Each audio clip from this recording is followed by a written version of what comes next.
September 1, 2, 3 తేదీలలో AITUC జాతీయ కార్యవర్గ సమావేశంకు విశాఖ ఉక్కు నగరం వేదిక కానుంది. ఇందుకు ఏఐటీయూసీ పోస్టర్ ను అల్లిపురం సిపిఐ కార్యాలయంలో నేతలు ఆవిష్కరణ చేశారు. ఈ సందర్భంగా ఏఐటీయూసీ నేతలు అచ్యుతరావు, ఆది నారాయణ మీడియాతో మాట్లాడుతూ ప్రభుత్వ రంగ సంస్థలను ప్రైవేటు పరం చేసేందుకు కేంద్రం పలు కుట్రలు పన్నుతున్న సందర్భంగా మహాసభలో ఏఐటీయూసీ ఎండగట్టి ఉద్యమ రూపంలో చూపుతారని శపథం చేశారు. నా పేరు జిఎస్టీ అచ్యుతరావు, విశాఖ జిల్లా ఏఐటీసీ ప్రధాన కార్యదర్శి. మిత్రులారా, సెప్టెంబర్ 1, 2, 3 తారీఖుల్లో విశాఖ ఉక్కు నగరంలో గురజాల కళాక్షేత్రంలో ఏఐటీసీ జాతీయ సమావేశాలు జరుగుతున్నాయి. ఈ సమావేశాలకు దేశవ్యాప్తంగా సుమారు 500 మంది ప్రతినిధులు, అతిరథులు, మహారథులు నిశ్చయించున్నారు. ముఖ్యంగా ఇక్కడ జాతీయ సమితి సమావేశాలు నిర్వహించడానికి ఒక ప్రధానమైన కారణం ఉంది. ఒకటి, విశాఖ ఉక్కుని ప్రభుత్వ రంగంలోనే కొనసాగించాలన్నది అది 3 సంవత్సరాలుగా ఉద్యమం జరుగుతుంది. దీన్ని దేశవ్యాప్త ఉద్యమంగా మార్చడం కోసమే ఇక్కడ ముఖ్యంగా ఆ సమావేశాలు నిర్వహిస్తున్నాం.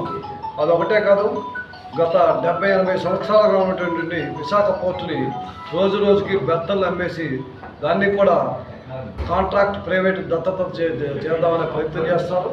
ఆ గోల్డెన్ జూబ్లీ హాస్పిటల్ని కూడా పీపీపీ ప్రాజెక్ట్ కింద ఇప్పుడు పోర్ట్ ఏదైతే నిర్వహిస్తుందో దాన్ని కూడా ప్రైవేటీకరణ చేయాలని ప్రయత్నం చేస్తున్నారు. అదేవిధంగా రక్షణ రంగం కూడా అమ్మేయాలని, బ్యాంకింగ్ రంగాన్ని దివాళా తీయించాలని, మన ఆంధ్ర బ్యాంక్ని, ప్రతిష్టాకరమైన ఆంధ్ర బ్యాంక్ని 7 బ్యాంకులతో కలిపి యూనియన్ బ్యాంకులో కలిపారు.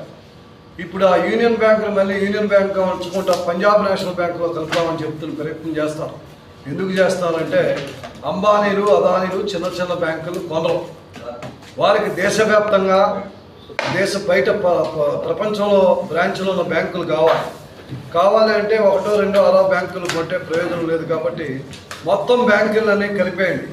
ఇప్పుడున్న 100 సంఖ్యలో ఉన్న బ్యాంకుల్ని 10 సంఖ్యలోకి తీసుకొస్తే మేము కొంటామని చెప్పి బేరం పెట్టారు. దానికి సిద్ధమయ్యే నరేంద్ర మోడీ బ్యాంకులను కూడా ప్రైవేటీకరణ చేయాలని ఒక ప్రయత్నం చేస్తున్నాడు.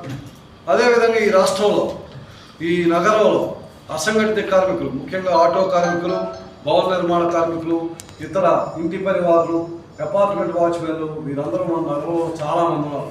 ఈ నగర జనాభా 25 లక్షల మంది అయితే అందులో 12 లక్షల మంది ఇటువంటి కార్మికులే, సంఘటిత అసంఘటిత రంగ కార్మికులే ఈ నగరంలో ఉన్నారు. వీరందరి యొక్క జీవన ప్రమాణాలు పెరగాలంటే దీర్ఘకాలమైన పోరాటాలని నిర్వహించవలసిన బాధ్యత ఈ దేశంలో ఏర్పడినటువంటి ప్రప్రథమైనటువంటి ఏఐటీసీ ఆ బాధ్యత ఉంది.